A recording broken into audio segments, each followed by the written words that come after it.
My Monster Rock and Roller 270 speaker recently stopped holding a charge. I want to try to keep this speaker and replace the battery, which would be cheap, instead of paying 150 to 200 bucks for a replacement speaker of this size. Here's the back of the speaker. As you see, it's a Rock and Roller 270 speaker. If you have this little pouch on the back here, it just Velcros on, so let's remove that. Okay, to get this little panel off the back, there's just 6 bolts that hold it on. They're Allen heads.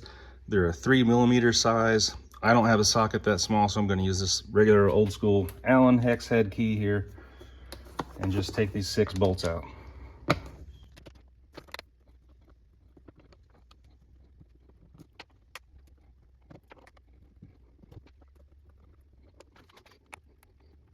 Okay, with those 6 bolts out, this panel should come off now.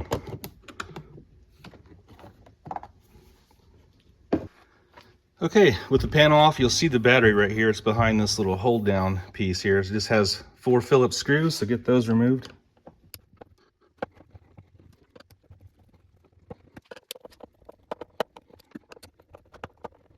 Now this little hold down piece should come off. Okay, now the battery should pull right out of there.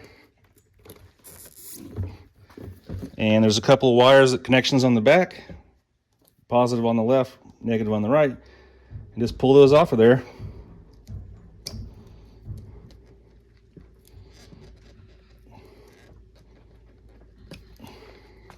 Now we've got the battery removed and we can get a replacement battery. Notice how on the old battery here, there's some of this tape stuck on here. That's just so that it doesn't vibrate in the speaker as the speaker's playing. So we might have to peel this tape off and stick it on your new battery, or unless you have some of this foam tape laying around. Looking at this old battery, you can definitely tell it's worn out. I don't know if you can see how wavy it is. It's really wavy and bulging, so that tells me this battery's shot. I peeled this tape back so you can see the original battery, a CA1290 12 volt 9 ampere hour battery. Okay, here's the original battery. Here's my replacement battery.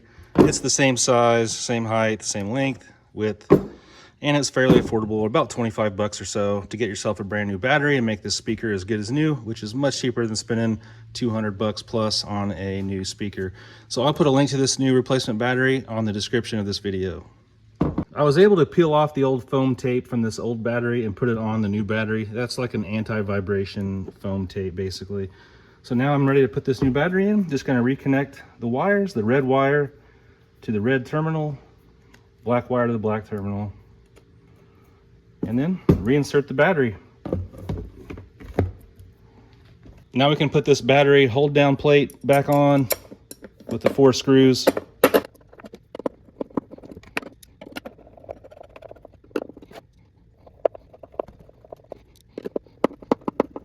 Now we can put this battery compartment cover back in position and reinstall those 6 little Allen head screws.